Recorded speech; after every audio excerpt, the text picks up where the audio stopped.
but nevertheless there will be some quantumness in this whole business. So let me start from the general framework. Why quantumness in this story at all? Well, because even if we are sending classical information, we do it using quantum systems. So there is a very beautiful result by Alexander Holevo. Suppose that in every use of a communication channel, we are preparing a quantum system in a certain state, and we are using an ensemble of states described by density matrices with respective probabilities. And those states, on their way, experience a certain quantum channel lambda, which mathematically is described by a completely positive trace-preserving map. Then one may ask a question, how much classical information can be sent in such a scenario? And classical information is well quantified using the notion of Shannon mutual information. This, of course, depends on the measurement and on the output, but it turns out that one can optimize over all possible measurements, and then the maximum amount of classical information is given by the so-called Holevo quantity. I mean, everyone calls it Holevo quantity except Holevo himself, who calls it chi quantity. And this quantity has a very nice interpretation. It is von Neumann entropy of the average state emerging from the channel minus the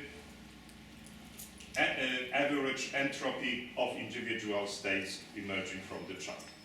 So if we fix this input ensemble, this is how much classical information we can send.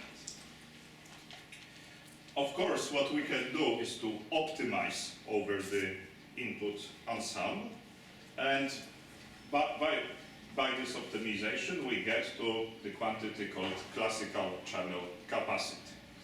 I should say that this quantity in general should be regularized by considering like a n-fold arbitrary composition of this channel, which in other words implies that we can use entangled inputs, which sometimes is non-trivial even if the action of the channel is completely separable, but let's not worry about this for now. So we will be interested in a very specific case of this general framework. We will assume that in every channel use we are sending a light pulse with a well-defined shape, which in a specific mode. So in every channel use, effectively, we are sending a harmonic oscillator, and we are free to prepare the state of this oscillator as we wish. And this single mode of the electromagnetic field experiences losses characterized by power transmission E. So in this scenario, one can send an infinite amount of information per time being if one is allowed to use arbitrarily high energies at the input. So to make this problem non-trivial, we will assume that the average photon number per time being is given by n. Now, the question is, under this constraint, what is the channel capacity? And this has been known for, well, anticipated for a while and proven in a very general scenario a couple of years ago. The channel capacity has this nice compact expression, which is nothing but the von Neumann entropy of a thermal state with the mean photon number eta n bar. It's as simple as that.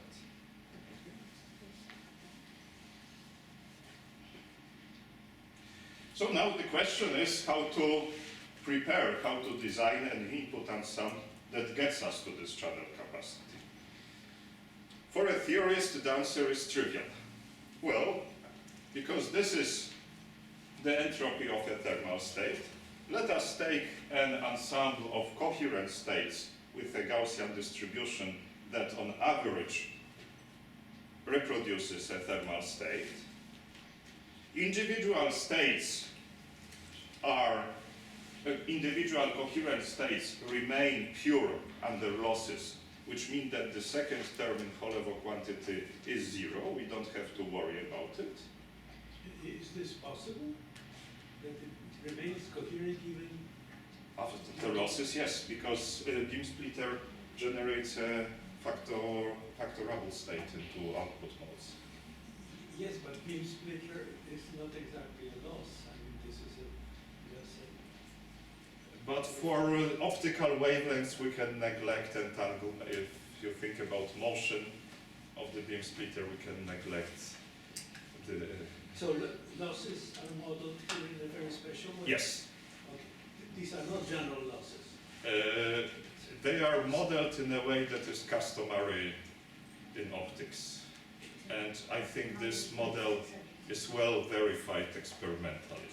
I mean, modifications to this model would be needed. You believe that losses can be manufactured in such a way that they do not destroy coherence? They do not destroy coherent states. They simply attenuate the amplitude. But they don't do anything else to the coherent states. They do not. Poissonian statistics is mapped onto Poissonian statistics with a lower mean. Sounds strange, but I believe. Thank you for your, I appreciate your trust. So this means that because individual states simply have rescaled amplitude, at the output we obtain a thermal state but with a lower mean number, which means that we get we saturate the Holevo quantity. So that's pretty much it. But there is another element of the story I didn't tell you about. Well, the information we want to send over an optical channel is a string of zeros and ones. Okay. And now, what we would like, this is a completely classical problem. How to encode this incoming string of zeros and ones into this family of coherent states so that on average they appear with this probability distribution in such a way that at the output we can design a measurement that saturates Shannon mutual information. This is a highly non-trivial task. And there are some codes for such Gaussian ensembles, but the story is pretty much complicated, and I have to say that I know nothing about details. And of course I understand that you must recover all zeros and ones. Yeah, yeah. So in principle, it is possible. With some error correction? Yeah, I need essentially 2 layers of error correction. Classical error correction when I map zeros and ones onto this ensemble, and then decode measurement results into my original sequence of zeros and ones. And this quantum, at the quantum level, I need to be very careful about the measurement that at the output gets me enough classical information to be able to recover this string of zeros and ones by classical means. And for an ensemble of like that, it's not a trivial problem.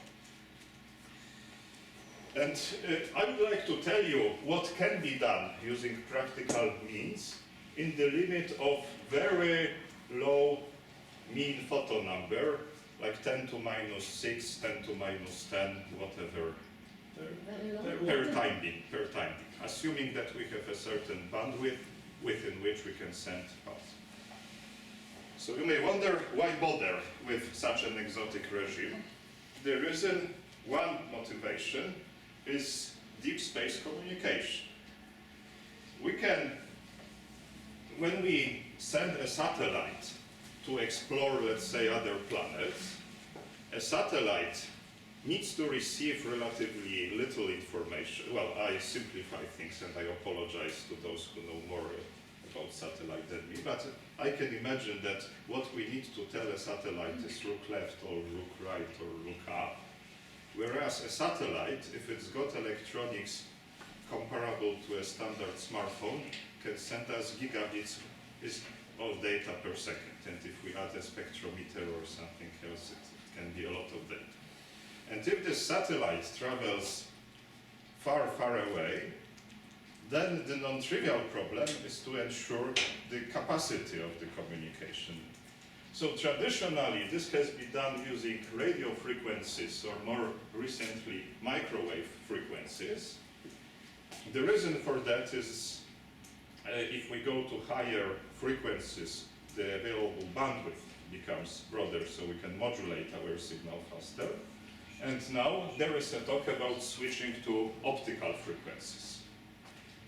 One advantage is that then we have broader bandwidth available, and another advantage, which I'm not sure, probably it would get us a factor of something, is that the satellite can in principle send a collimated beam. This collimated beam, of course, we will look at it in the far field, but still compared to radio frequencies, we could send only, a radio antennas behaves like a dipole and send energy in all directions, whereas... And the distortion by the atmosphere would still preserve coherent state? Let me get to that, because first I want to get rid of coherence at all.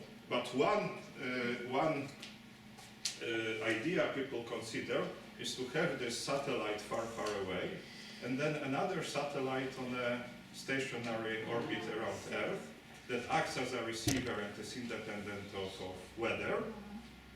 Well, this satellite is closer to the sun, so that, for example, it can has better chance to get energy to live for longer, or we can replace it at a lower cost, and then we get like a radio link down Earth, for example. But the problem is that we are sending this satellite far, far away. It's cold there, it's dark, not much sunshine to power batteries, and we would like it to operate as long as possible and still send us a lot of data. So we have to be very careful about energy management on that satellite. So this is the motivation, the principle of motivation. So if you read about this, then you start learning acronyms. Because optical communication is all about acronyms. And then you find that a popular modulation scheme in this regime is so-called pulse position modulation, usually referred to as PPM, which is a very simple thing. We just send one light pulse in a certain number of time beams that are otherwise empty. So we encode information in the position of a pulse. We assume that so we can send in L time beats, we can send L different messages, and it's natural to assume that those messages appear with the same probability 1 over L. And now what I would like to discuss is what is the communication efficiency, or what is the transmission rate for such a scheme, depending on the statistics, photon number statistics of this non-zero pulse. We will use quantum mechanical formalism, which is an overkill, because this is the only observable we will be interested in, so I could phrase the whole problem in terms of the photon number distribution. There are no non-commuting variables, but it will be convenient to use this, our standard quantum optical notation, and we will consider only counting photons, although I should say that people are now thinking about more complicated detection scheme when they do coherent detection and then use feedback loop to improve. What are the requirements for the clocks for the synchronization? Because that seems to be crucial, that you have the same idea of a beam here and on the satellite. I had a chat with a person who actually runs this at Jet Propulsion Laboratory in Pasadena after I gave this talk in Boston a couple of months ago. And he told me that there are very simple tricks. Like, in addition to this, you add a single time beam that is always empty, yes, and this somehow defines the start of the sequence. So if we collect some data and we see one beam in which we always have fewer counts than in other beams, we know that this is this marker for the beginning of the sentence. Oh, not sentence, but a sequence. So, not one beam, but what is empty is the whole. Just one beam, and then we collect data, we take a stream, and to find where the beginning of our sequence is. And then we look at statistics of counts for many sequences folded together with the extra beam. So this sorts out the zero on the time scale. But you are right, that another issue is the clock. Because if our clock is a bit faster than the one on satellite, that we may have a problem. But I can imagine that we can either use the same trick to tune our clock, to adjust our clock. Otherwise, we don't see that dip in the statistics, or maybe some other trick. So, as I said, we will be interested in direct detection. We just put a photo detector at the output, and we look in which time in our detector clicks. And that way we decode our message, which is nice and easy. But if our pulses are weak, it may happen that our detector doesn't click at all. We have lost this message. This is something that is called in information theory an erasure channel, and this is very well understood. And we can find the probability of erasure, we can write the probability of erasure using a very nice quantum mechanical, normally ordered quantum mechanical expression, which is a very complicated way of saying that this is the probability of zero photons at the output. And also when one reads classical standard papers, they tell you the erasure channel is great because there are very efficient Solomon reads classical error correction codes. And I just quote it, okay? Because I still want to learn what are Solomon read codes. So what is the maximum transmission rate? We can take the textbook on information theory and calculate Shannon mutual information, which has a very nice interpretation. We are sending L different messages, so the number of bits is log to L. P is the probability that erasure has not occurred, which means that the message has arrived. And we are interested in mutual information, so this is, we rescale everything by the number of time bits. Okay. And now what we will be interested in is to optimize this expression over the sequence length to find out how efficient it can be. We have our energy constraint. We assume that the average photon number per time beam is small n bar, but all the energy for a ppm sequence is concentrated in just one beam. So this means that the mean photon number in this non-zero beam has to be n bar times n.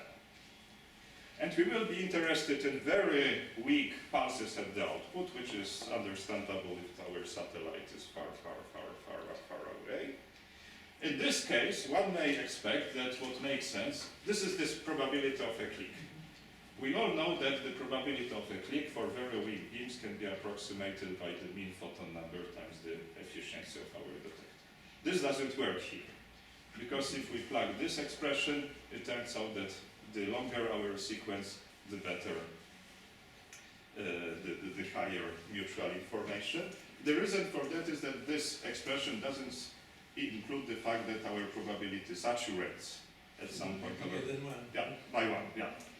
But the second best thing we can do is simply include second order term, and then everything works. This is sufficient, it turns out. What is nice is that the second order term can be written using the mean output photon number here, and our good friend, the G2, second order normalized probability, not the second correlation function. For those who have, for younger people in the audience, this is a scheme how to measure it and how modern quantum optics has started. And G2 for Poissonian statistics is equal to 1. For classical light, it's greater than 1. If you produce any light source that gets you G2 less than 1, then this means you have observed non-classical light, and this is how Mandel and Kimball did it in the 1970s. go back to our expression after this expansion.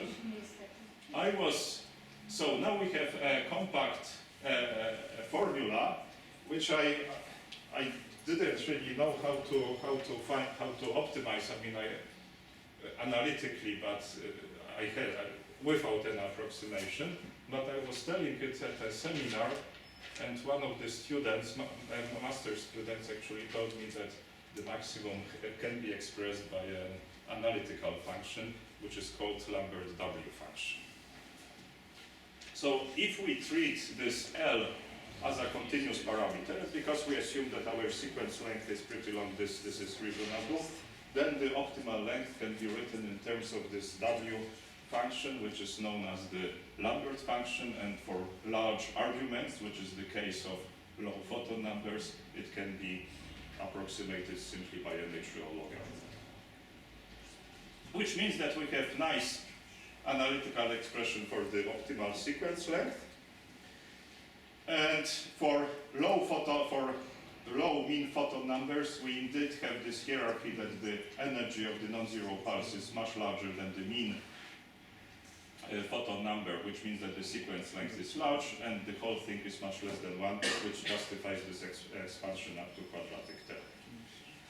And this compares quite nicely with the result of numerical calculations. This black line is numerical optimization of the sequence length assuming Poissonian statistics. The red line is our analytical approximation. So now that we've got optimal sequence length, let us plug this into the expression for mutual information. And what is nice is that we can separate the factor, which is simply the mean photon number at the output, and then write the rest as a single function, which is known in optical communication as photon information efficiency. Because this is essentially the number of bits one can encode in a single photon. In a typical situation, what would maximal L be, the optimal L? Well, it depends No, how... Yes, I know that it depends, but I said in a realistic communication problem, what is L? People are usually, I think, for now they are using... 100,000, what order? Of the order of tens, because I think then error correction becomes more complicated. But then the question is how far we want to push our optical communication. So this is something I'm trying to learn actually. What are the limits of those classical codes where they can be used efficiently? So we have now a nice compact expression, analytical expression for photon information efficiency. And we can look at the asymptotics for very low mean photon numbers. And what is nice is that the leading term in this asymptotics is exactly the same as for the channel capacity, which means that in the leading order, our communication scheme is efficient, and we didn't use coherence.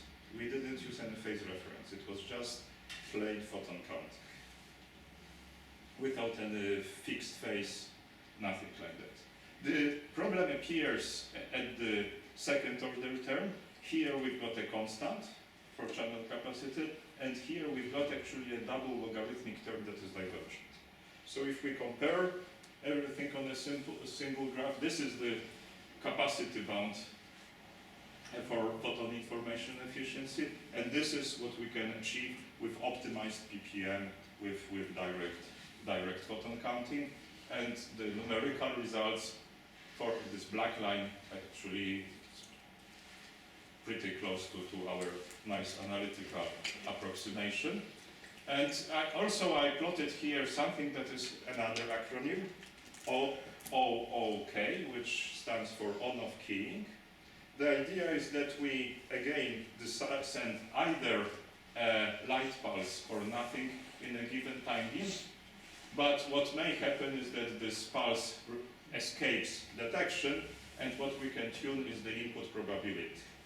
We can decide how often we use a pulse, how often we don't use a pulse, and it's easy to see that this is a generalization of PPM. In PPM, we require that we have one non-zero pulse in every sequence of L time beams, and here we can send our non-zero pulses randomly, provided that the probability is right on average. But it turns out that on-off keying doesn't help much because the correction for mutual information is of the order less than eta n bar.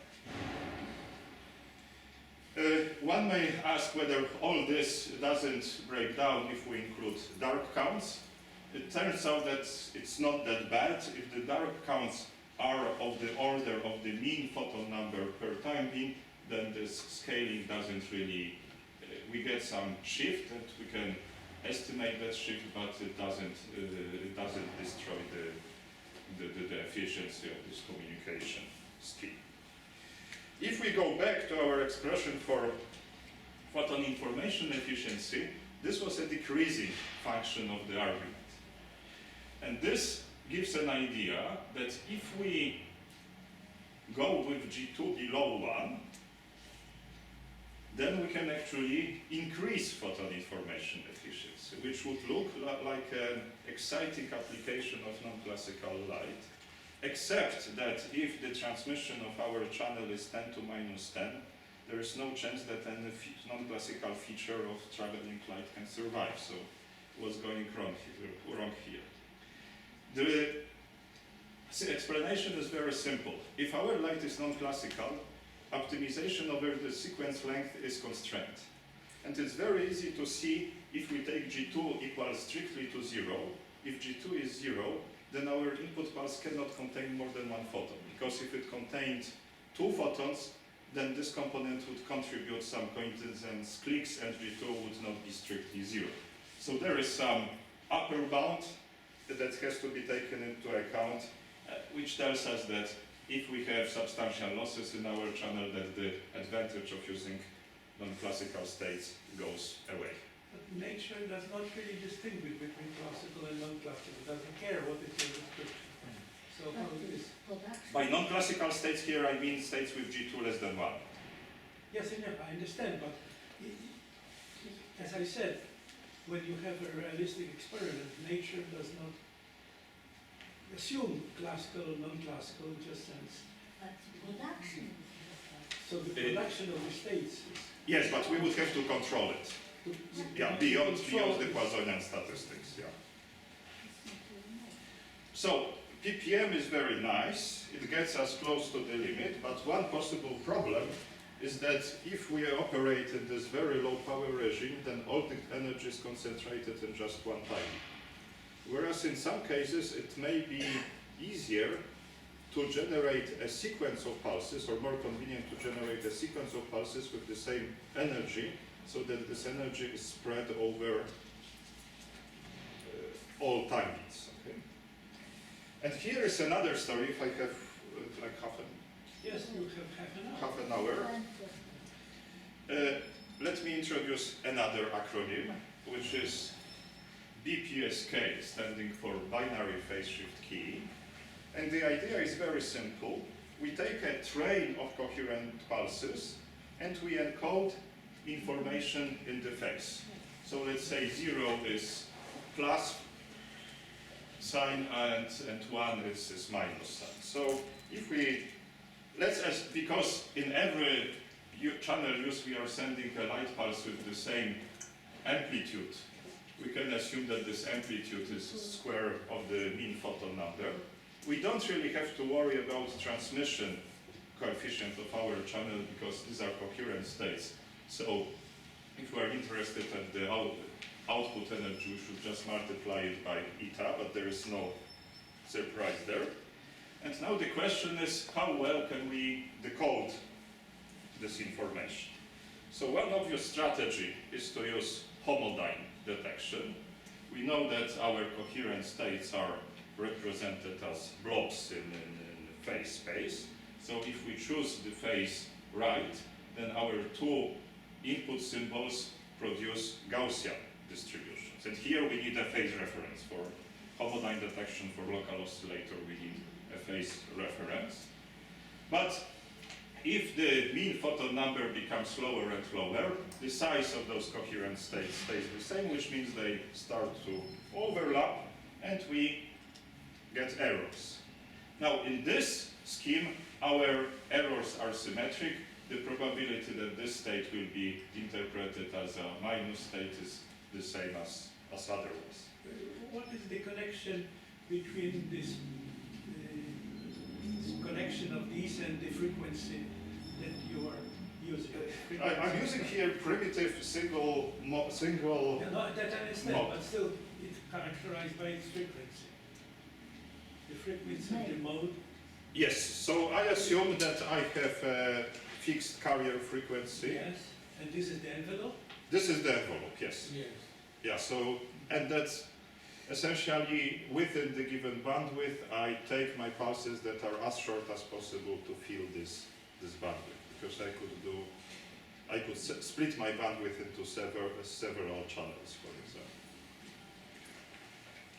So this is the probability of an error, and from the information theoretic point of view, this is well known as a binary symmetric channel, because we can detect 0 as 1 or 1 as 0 with the same probability. We know what is the Shannon mutual information. We can calculate error probability for homodyne detection, and mutual information for very low mean photon numbers turns out to be linear in the power. Now, this is a very funny regime of operation because this error is very close to 1/2. So again, we need to have some sophisticated classical error correction to get close to this. Is this the best we can do? Well, we can ask what is the measurement minimizing this error, and or what is the minimum value of this error, and the answer was given by Hellstrom in 1970s. He gave a measurement that has two outcomes and tell us whether the input state was alpha or minus alpha with the minimum probability, and he's derived the value of this error probability, which depends on the overlap between our two coherent states. Again, if we look at the very low mean photon number, then we get an expression that is linear in the mean photon number. You call it minimal, but in what sense is it? What are you varying? What is the... I'm What are minimizing. the choices that you compare? I assume that those two states are equiprobable, and I look for I assume that those probabilities are symmetric, and I look for a measurement at the output with two outcomes for which this probability will be largest, or equivalently this probability will be lowest, because they add up to 1. And what kind of measurements are considered? There is some local oscillator? This is in an abstract way. I mean, for Hellstrom, this is easy because our input state is effectively two-dimensional. Two coherent states span a two-dimensional subspace. So this is essentially a qubit problem. So using Hellstrom approach, we can simply write down POVM that describes this measurement, which turns out to be a projective measurement. But we are right, then the question is how to realize that. And the first possible realization using linear optics was proposed by Samuel Dolinar when he was, I think, a PhD student at MIT in the 70s. And this included local oscillator, photon counting, and a fast feedback loop. The trick was to chop the input pulse into tiny pieces and to do some sort of hypothesis testing on those subsequent pieces. And this was demonstrated experimentally only in 2007. There was a paper by Jeremiah and collaborators in Nature in 2007. But this was demonstrated for very long millisecond pulses because the bandwidth of their electronic loop was limited. But is this the best we can get? So we know that the ultimate limit is given by Holevo quantity. If we calculate Holevo quantity, then we obtain an expression that is nonlinear in n-bar. Whereas for homodyne and for Hellstrom, in this week low power regime, the expressions were linear. Well, we can plot mutual information, but this logarithm actually makes the slope infinite, but this is not well visible here, so if you want to do some propaganda, it's much better to plot photon information efficiency, because then for Holevo and Hellstrom we reach a constant value, and for Hellstrom and homodyne, whereas for Holevo we get this diverging photon information efficiency. So what is the reason for that? The reason for that is that Holevo quantity assumes implicitly the possibility to make collective detection. And we know that in quantum mechanics it makes a huge difference what observable we decide to measure. I think this is a very beautiful example of quantumness, where we are interested in classical information. We are dealing with coherent states which are as classical as it gets in optics, but nevertheless we have this quantum effect of collective measurements. Now the question is how to realize such a collective measurement. And if one looks at more recent papers on the attainability of Holevo bound, there are some general recipes.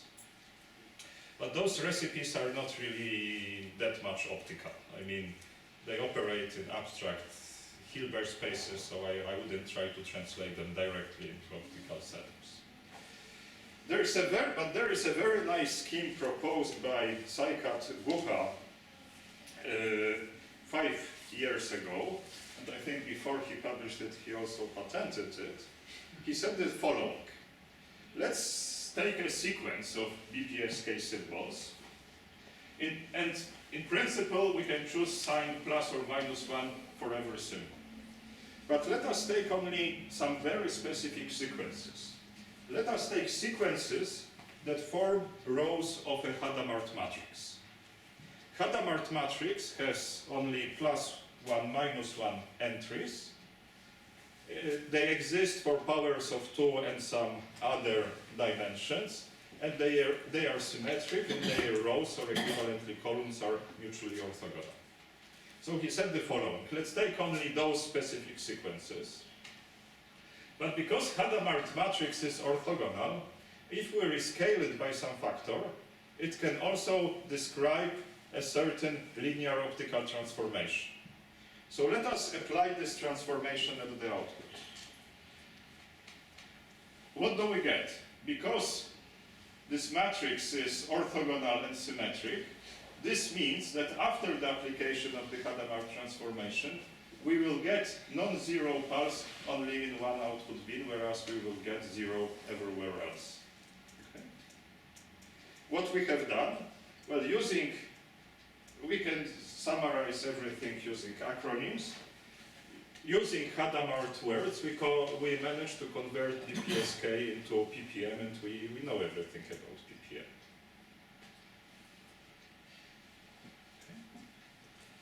So this is one way somehow to spread this input power between all timelines. So the question we asked ourselves is, okay, all this is very nice, but we know that if we want to optimize PPM for very low powers, then those sequences become very, very long. But hey, what happens if we have some phase fluctuations, for example, induced by atmospheric turbulence? So we considered as a model in which every pulse is hit by some phase fluctuations, but I should say that those fluctuations are fixed are locked to an overall phase, constant over the entire sequence, so those phases fluctuates around the same value. One could consider a scenario of a free drift where the effect would be much worse, but for such a drift we could try to come up with we could try to follow this drift, which should be possible. But in this case, if we have those fluctuations, we have nothing really to follow. So the parameter we want to play in this model is the width of this phase distribution, which means that for sigma close to 0, we have no dephasing, and for sigma greater than 1, one actually the phases are become completely random. So we were interested what happens in this case, and the result that came out very nicely is that effectively we've got the same scenario as before, namely an erasure channel, but we also have some kind of a crosstalk between all input sequences, but the probability of detecting an input sequence as a wrong one at the output is uniform. So essentially we have an erasure channel with a uniform noise between inputs and outputs. We can write down expressions for the probability of correct identification and incorrect identification in terms of averages over our phase distributions, but calculating analytically those averages is, for arbitrary sequence length, becomes tricky. So there are two tricks one can play. One can either expand these probabilities up to quadratic terms in the mean photon number, which we know works is good enough in the low power regime, or we come up with analytical approximations that is a lower bound for the probability of correct identification and an upper bound for the probability of incorrect identification. It turns out that both strategies for low mean photon numbers like 10 to minus 5 gave the same maximum for the sequence length. And of course, if our dephasing is much stronger, much broader than 2 pi, then everything breaks down, but the reviewer forced us to consider this case too. So this gives us hope that maybe we can try to analyze everything analytically. So let us start from mutual information. And it turns out that this crosstalk between symbols in the leading order introduces just an extra term to mutual information. What is nice is that it's independent of the sequence length. Which means that what we have to optimize over sequence length is just the standard expression for a noise-free erasure channel. But we can calculate the probability of correct identification up to quadratic term as before.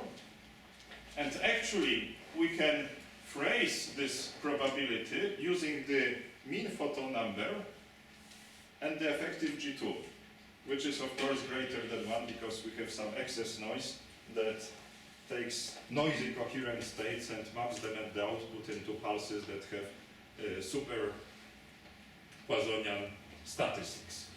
But because we've got this, we can take directly our result for PPM with excess noise in the photon statistics and write down an expression for mutual information for a collective BPSK using Hadamard words with phase noise. And this is the expression. Okay, this doesn't look very friendly, so let me show a plot. This is a comparison of our analytical expression, those dotted lines, with numerical calculations using either upper and lower estimates or quadratic expansion in the mean photon number. And all this is agrees pretty well, I would say, over the range we considered here. Again, if we want to impress, we know that we should plot photon information efficiency. And what is important here is that for individual detection, for homodyne or for Hellstrom detection, we know that photon information efficiency tends to a constant. And if we have phase noise, then this constant is a bit weak. When you say Hadamard, what is the size of the matrix? Is it? It's optimized for the mean photon number. And what does it come to? It's roughly the same as before. Up to factor like 2, it will be the same plot as I showed for PPM. This is exactly the same story as for PPM. For example, for 10 to minus 5, our Hadamard sequence should be like 10 to 4 roughly. So this is the size of Yeah. the matrix. Okay, one thing I, Pretty big. Yes. 10 to the but this tells us how, I 10 to mean, the 4 by 10 to the 4. but optics here is easy. So now the question is whether we can do processing, data processing in such a way that we get to the channel limit. But the quantum part is sorted out. So what came as a bit of a surprise is that if we switch on this dephasing, then despite decreasing sequence length, we retain nonlinear scaling in the mean photon number. We don't end up with a constant here, but the photon information efficiency is nonlinear in this low power limit, and the effect of noise is a multiplicative factor, which, well, lowers the photon information efficiency, but doesn't kill this nonlinear scale. Which came as a bit of a surprise, because after the experience of many years working in quantum metrology, my first guess was that noise will kill all those nonlinear enhancements, whereas this is not the case. So of course, what I told you, what I told here is, I think, a small part of the story that I think many elements of it still wait to be developed. And now, what one should take into account is some imperfections, like dark counts that will inevitably occur in detection. We could also consider some amplification schemes for our signals. One thing that came out as a surprise, at least to me, that we can get pretty close to the channel capacity in the low power limit without using a phase reference. My expectation initially was that we really need to have a phase reference to get to channel capacity, whereas it turns out that regular photon counting of even of completely dephased signal is sufficient if we use the PPM encoding. And of course, the model I presented here is very simple. It is a single mode model, but then one can ask all kinds of more difficult questions. What happens if we have a certain bandwidth at our disposal? If, let's say, transmission depends on the frequency, what would be the optimal way to use such a resource? And I think we have seen here that standard strategies like splitting the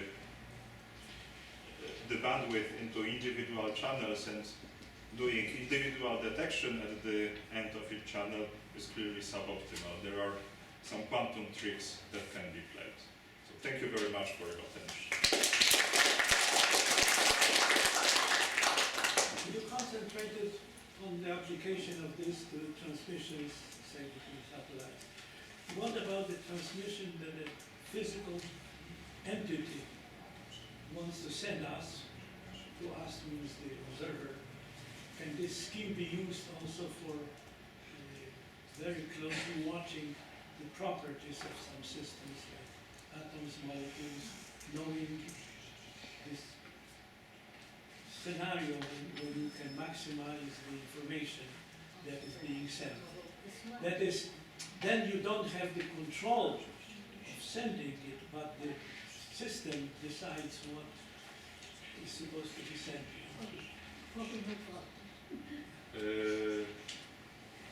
So the idea is that we have some physical Yes, process that generates those states. yeah. And this process is sending us information. Yes. And we want to maximize the amount of information we can extract without having the control over the system. So I think the question here is how smart this process is, how sophisticated Oh, this it's very process is. sophisticated. It's controlled by God. Oh, Because then the problem is that if we have standard, if the process sends randomly plus alpha or minus alpha, let's stick to this similar key, this very simple key, then this superadditivity effect doesn't occur because individual transmissions are uncorrelated. Somehow, to get this superadditivity effect at the detection stage, the source has to be prepared very carefully and have some correlations over long sequences. But if those correlations occur in the source, then yes. Yeah. This might be a way to look at correlations.